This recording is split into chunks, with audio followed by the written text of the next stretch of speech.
नमस्कार,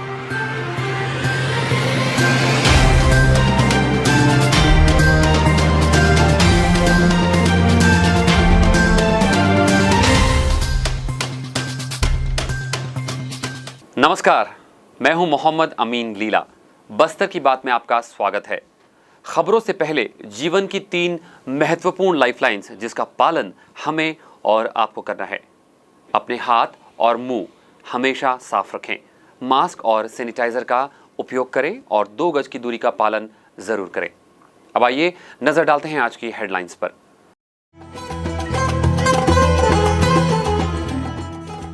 बस्तर जिले में बढ़ा लॉकडाउन।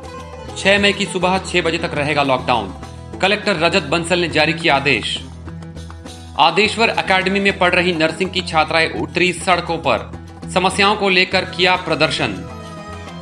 कलेक्टर ने कोविड केयर सेंटर निर्माण के लिए विभिन्न स्थानों और एनएमडीसी के निर्माणाधीन ऑक्सीजन प्लांट का किया अवलोकन। और लॉकडाउन से सब्जी उत्पादन करने वाले किसानों को हो रहा काफी नुकसान। बस्तर की बात में अब खबरें विस्तार से। बस्तर जिले में कोरोना संक्रमण को रोकने के लिए पूरे बस्तर जिले को कंटेनमेंट जोन घोषित कर पूर्ण लॉकडाउन लगाया गया है।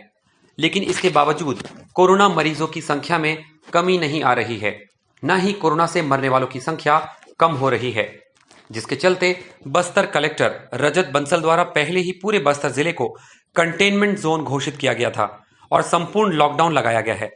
इस लॉकडाउन की समय अवधि 26 अप्रैल की सुबह 6 बजे तक थी, जिसे बढ़ाकर 6 मई सुबह 6 बजे तक किया गया है। हालांकि इस दौरान अति आवश्यक सामग्रियों की पूर्ति हेतु व्यवस्था कलेक्टर द्वारा की गई है। इसके तहत सुबह 7 बजे से 10 बजे तक दुग्ध वितरण करने वालों को छूट दी गई है। इसी तरह 6 बजे से दोपहर 2 बजे तक सब्जी और फलों के चिल्हर विक्रेता विभिन्न वार्डों में ठेले चलित वाहन के माध्यम से सब्जी और फल विक्रय कर सकेंगे। निर्धारित किराना दुकान वाले भी उपभोक्ताओं के ऑर्डर पर उनके घर तक आवश्यक सामान पहुंचाएंगे। थोक विक्रेताओं के लिए गोदाम में सामान उतारने के लिए रात्रि 9 बजे से सुबह 6 बजे तक का समय निर्धारित किया गया है।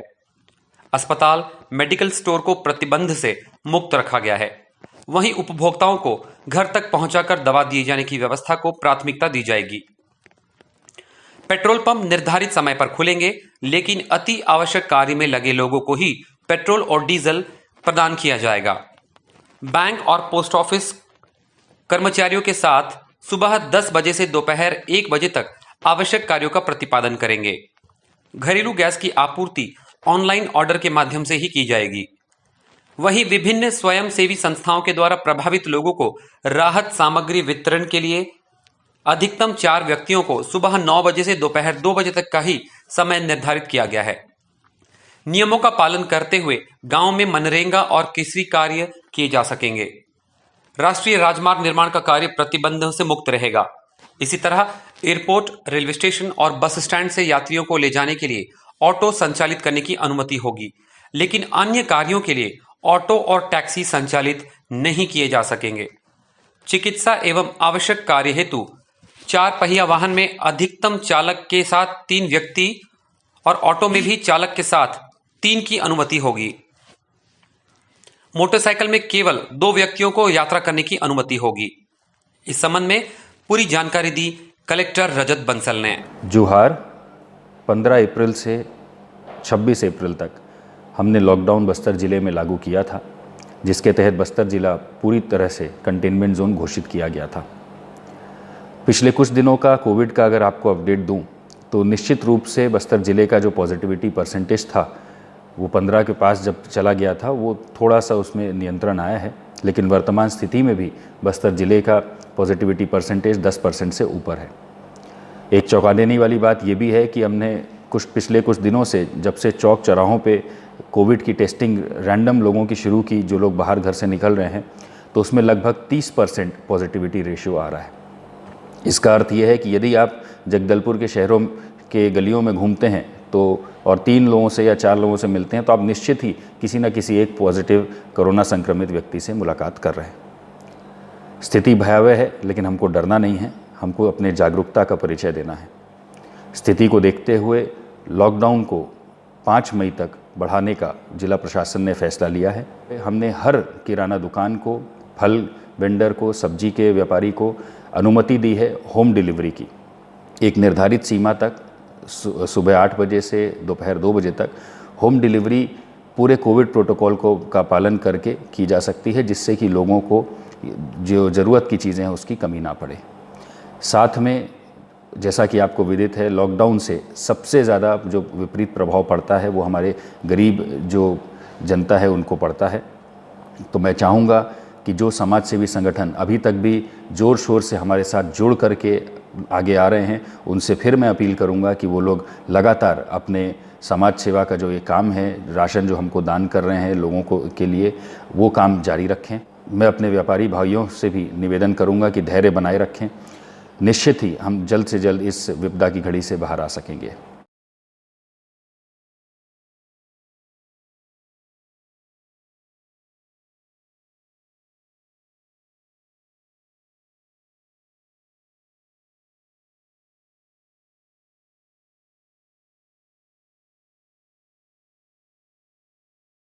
कोरोना संक्रमण काल के बीच सोमवार को बस्तर जिले के आदेश्वर एकेडमी की सैकड़ों नर्सिंग छात्राएं अपनी परेशानियों को लेकर नेशनल हाईवे में विरोध करने पहुंची, जहां पुलिस और प्रशासन के हस्तक्षेप के बाद सभी बच्चे हॉस्टल वापस पहुंचे। आदेश्वर एकेडमी में पढ़ रहे नर्सिंग की छात्राएं सोमवार को अचानक हॉस्टल से निकल के नेशनल हाईवे में सड़क पर प्रदर्शन करने लगी और छात्राओं का कहना है कि हॉस्टल में लगातार कोरोना मरीज बढ़ते जा रहे हैं और हॉस्टल में सुरक्षा के पुख्ता इंतजाम भी नहीं है। इसकी जानकारी प्रबंधन को दी गई, पर व्यवस्था दुरुस्त नहीं की जा रही है। इसीलिए सभी छात्राएं हॉस्टल से बाहर निकल गईं, जिसके बाद आदेश्वर प्रबंधन से जिला प्रशासन और पुलिस प्रशासन ने बात की और छात्राओं की समस्या का निराकरण करने की बात कही। छात्राओं की सभी मांगे पूरी की गई, तभी सभी छात्राएं वापस अपने हॉस्टल जाने को तैयार हुई। इस संबंध में छात्रा कविता, आदेश्वर एकेडमी की सीईओ जीवी जॉर्ज और मामले के संबंध में डीएसपी आशीष अरो ने अपनी बातें रखी। हमारे यहाँ जितने भी सैनिटाइज होते हैं, आज तक जितने भी, सबसे पहले 1 जनवरी में कोविड पॉजिटिव निकली, उसके लिए हम लोग बोले तो मैम बोले कि मैम से बात हुआ तो मैम ने कहा कि अभी सिर्फ 1 स्टूडेंट निकले हैं, हम उनको हॉस्पिटल भेज दिए हैं, अगर उससे ज्यादा होते तो हम सभी स्टूडेंट को घर भेज देंगे, उसके बाद आपकी सेफ्टी के बारे में हम भी पूरा डिसीजन लेंगे। तो अभी सर हमारे पास 20 स्टूडेंट है जो कोविड पॉजिटिव है। आधे लोगों का जितना भी जानकारी है, आधे को पता है, आधे को नहीं पता है। तो वो स्टूडेंट भी उतनी प्रॉब्लम में है सर कि उनको ब्रीथिंग डिफिकल्टी भी होती है, तो उनको बोला जाता है कि स्टीम इनहेलेशन लीजिए, आपको ठीक हो जाएंगे, अनुलोम विलोम कीजिए, आप ठीक हो जाएंगे। उसके बाद ये बोला जाता है कि आप ये सब जो कुछ करें, घर जाने के लिए नाटक करें। कल सर एक स्टूडेंट थी, उसको इतना ज्यादा ब्रीथिंग डिफिकल्टी हो रहा था, चेस्ट पेन हो रहा था। हमने मैम से कहा कि मैम इसको चेस्ट पेन हो रहा है, ब्रीथिंग डिफिकल्टी हो रही है। मैम ने कहा कि ये घर जाने के लिए नाटक करिए, इस वजह से इसको ये सब करना पड़ रहा है, ऐसा कहा गया। और सर जब भी सैनिटाइज होता है, कोई भी स्टूडेंट पॉजिटिव निकलता है, सैनिटाइज करने के लिए जो हमारे यहाँ मेस भैया है जो खाना बनाते हैं, वो भैया पीपी किट नहीं पहनते, रेनकोट पहनते हैं, हेलमेट लगाते हैं, विदाउट मास्क के, ग्लव्स के, कुछ भी करके सैनिटाइज करते हैं, वही हर चीज करते हैं। और सर मैस हॉल का पूरा arrangement sir, mess hall arrange रहना चाहिए, ग्लव्स का पहन के, कोई जो जितने भी हमको खाना बांटते हैं वो सारी दीदी लोग कोविड पेशेंट को पहले खाना बांटते हैं, नाश्ता बांटते हैं, उसके बाद हमारे पास आके हमको भी खाना बांटते हैं, नाश्ता बांटते हैं, वही उनको भी देते हैं, वही हमको भी देते हैं। कॉलेज कैंपस सर ऐसा है कि एक साइड हमको पॉजिटिव वाले को रखा गया है, एक साइड में क्वारंटाइन वाले को रखा गया है। तो हम किधर से जाएं सर? इधर से जाएंगे तो भी हमको प्रॉब्लम है, इधर से जाएंगे तो भी हमको प्रॉब्लम है। रास्ता एक ही है सर, ऐसा नहीं है कि 2 रास्ता है, इधर से भी रास्ता, इधर से भी रास्ता है। बच्चे जो नॉन कोविड हैं उन लोग सबको हॉस्टल विंग में रखा गया है। 1 लाख स्क्वायर फीट का बिल्डिंग है, 50,000 स्क्वायर फीट कॉलेज विंग में सेपरेट रूम्स देके। बच्चियों का क्या? आइए देखिए, अगर आपको लगता है कि ये जो बोल रहे हैं सही है तो कोई बात नहीं। तो फिर यानी इतने स्टूडेंट झूठ बोल रहे हैं आपके? नहीं, मैं नहीं बोलूंगी झूठ बोल रहे हैं, आप लोग देख लीजिए ना, दैट इज बेटर। नहीं, यानी आपका तो कहना यही है कि स्टूडेंट झूठ बोल रहे हैं। नहीं, बिल्कुल ये नहीं बोलूंगी, आप आइए देख लीजिए, आप निश्चय कर लीजिए। मैं ये झूठ बोल रहे हैं भी नहीं बोलूंगी, सच बोल रहे हैं ये भी नहीं बोलूंगी। मैंने जो व्यवस्था की है, मेरे को आज 33 इयर्स का एक्सपीरियंस। कितने स्टूडेंट्स आपके कोरोना पॉजिटिव? 18 स्टूडेंट्स हैं। उनको कहाँ रखा गया? उनको कॉलेज विंग में सेपरेट रूम देके, सेपरेट टॉयलेट्स देके रखा गया है। ये यहाँ पर कुछ एक सरकारी अस्पताल है, महारानी अस्पताल, वहाँ पर नर्सेस की ड्यूटी करती हैं ये। उनमें से कुछ एक स्टूडेंट्स हैं ये सब, इनमें से कुछ एक पॉजिटिव आने के कारण और उसी बिल्डिंग में उन्हें बच्चों को रखा जा रहा है, इनका ऐसा कहना है। परंतु जब टीचर से बात की, वार्डन से बात की, तो उन्होंने बताया कि 1 लाख स्क्वायर फीट का एरिया है और उनको अलग जगह पर शिफ्ट कर दिया गया है। उनके टॉयलेट्स वगैरह भी अलग हैं, परंतु उनकी फिर भी मांग है कि उनको वहाँ से हटा करके और हटाने के लिए बोल रहे हैं, जिन्हें समझाइश दी गई है और अभी अपने अपने रूम्स वापस जाने के लिए बोला गया है और आगे इस चीज़ को उच्च अधिकारियों को अवगत कराया गया है और इनका हल निकाला जा रहा है। कलेक्टर रजत बंसल ने सोमवार को नगरनार स्थित एनएमडीसी के लौह और इस्पात संयंत्र में निर्माणाधीन ऑक्सीजन निर्माण संयंत्र का अवलोकन किया। उन्होंने इस ऑक्सीजन निर्माण संयंत्र का निर्माण शीघ्र पूर्ण करने के निर्देश दिए, जिससे यहां निर्मित ऑक्सीजन का उपयोग आवश्यकता पड़ने पर शासकीय मेडिकल कॉलेज सहित अन्य स्वास्थ्य केंद्रों में भी लोगों के प्राणों की रक्षा के लिए किया जा सके। कोरोना महामारी के इस संकट के दौर में एनएमडीसी प्रबंधन द्वारा बस्तर जिला प्रशासन को 200 ऑक्सीजन सिलेंडर प्रदाय किए जाने पर कलेक्टर श्री बंसल ने एनएमडीसी प्रबंधन के प्रति आभार जताया। उन्होंने कोरोना के संक्रमण से बेहतर तरीके से निपटने के लिए आगे भी एनएमडीसी प्रबंधन से सहयोग की आशा व्यक्त की। कलेक्टर ने इसके साथ ही एनएमडीसी प्रबंधन द्वारा संचालित अस्पताल का भी अवलोकन किया और वहां उपलब्ध चिकित्सा सुविधाओं का जायजा लिया। कलेक्टर रजत बंसल ने कोविड केयर सेंटर के निर्माण के लिए सोमवार को विभिन्न स्थानों का अवलोकन किया और वहां उपलब्ध सुविधाओं का जायजा लिया। कोरोना के बढ़ते संक्रमण की स्थिति में लोगों को चिकित्सकीय सुविधाएं प्रदान करने के लिए कलेक्टर श्री बंसल ने सोमवार को चौकावाड़ा में एनएमडीसी प्रबंधन द्वारा संचालित डीएवी पब्लिक स्कूल, आड़ावाल स्थित आदिम जाति कल्याण विभाग द्वारा संचालित पोस्ट मैट्रिक बालक छात्रावास सहित बालक एवं बालिका संप्रेक्षण गृह का अवलोकन किया। उन्होंने डीएवी पब्लिक स्कूल में 160 बिस्तरों का और आड़ावाल स्थित आदिम जाति कल्याण विभाग द्वारा संचालित पोस्ट मैट्रिक बालक छात्रावास सहित बालक एवं बालिका संप्रेक्षण गृह में 130 बिस्तरों का कोविड केयर सेंटर तैयार करने के निर्देश दिए, जिससे मरीजों को आपात स्थिति में बेहतर चिकित्सा सुविधाएं प्रदान की जा सके। उन्होंने इसके साथ ही धर्मपुरा में निर्मित 250 सीटर अनुसूचित जाति छात्रावास को भी कोविड केयर सेंटर के रूप में तैयार करने के निर्देश दिए।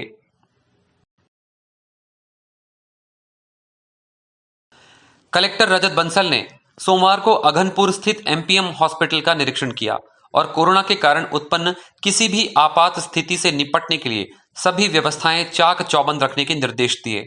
उन्होंने यहां विभिन्न वार्डों में पहुंचकर मरीजों को उपलब्ध करवाई जा रही स्वास्थ्य सुविधाओं का अवलोकन किया।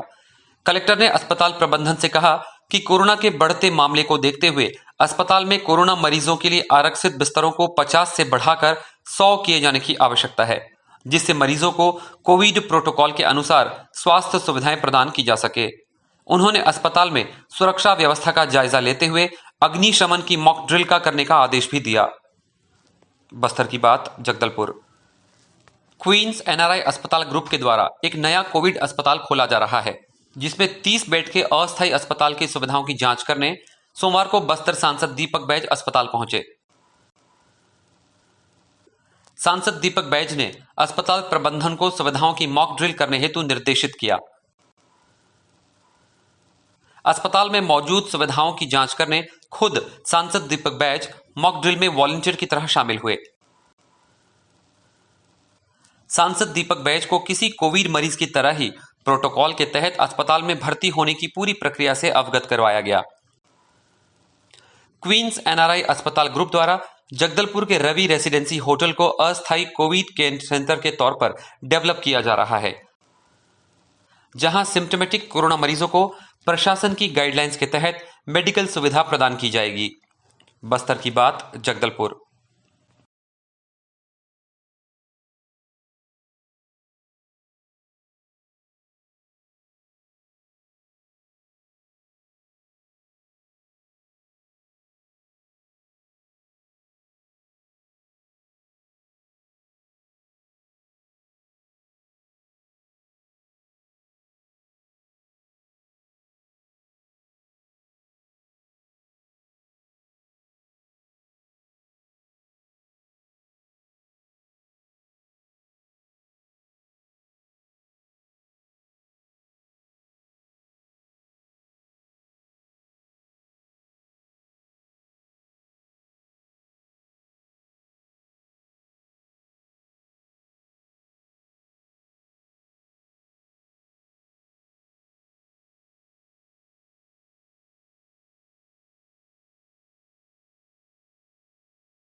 पूरे बस्तर जिले में लॉकडाउन लगा हुआ है। इसी बीच चौक चौराहों पर पुलिस के जवान अपनी ड्यूटी दे रहे हैं। इनके साथ ही शहर के 50 से अधिक युवा भी इन पुलिस जवानों के साथ चौक चौराहों पर खड़े होकर बेवजह घूमने वालों को रोकने के लिए अपना सहयोग दे रहे हैं। कोरोना संक्रमण का सबसे अधिक खतरा इन सभी कोरोना वॉरियर्स को भी है। इसे ध्यान में रखते हुए जनप्रतिनिधि और विभिन्न समाज के समाजसेवी भी इन कोरोना वॉरियर्स तक पहुंचकर उनका मनोबल बढ़ाने के साथ ही शीतल पेय और जलपान की व्यवस्था कर रहे हैं। इसी क्रम में पूर्व विधायक संतोष बाफना बुधवार को सभी चौक चौराहे पहुंचे और वहां तैनात जवानों से मुलाकात की और उनका हालचाल जाना, और साथ ही उन सभी को कोरोना संक्रमण से बचाव के लिए सावधानी बरतने की सलाह भी दी। बस्तर की बात, जगदलपुर। लॉकडाउन के चलते सब्जी उत्पादन करने वाले किसानों को भी भारी नुकसान उठाना पड़ रहा है। खेतों में फसल तैयार है, लेकिन खरीदार नहीं मिलने के कारण सब्जियां खराब हो रही है। उन्हें मंडी में पहुंचाया भी जा रहा है, लेकिन काफी कम दाम पर थोक विक्रेता खरीदी कर रहे हैं।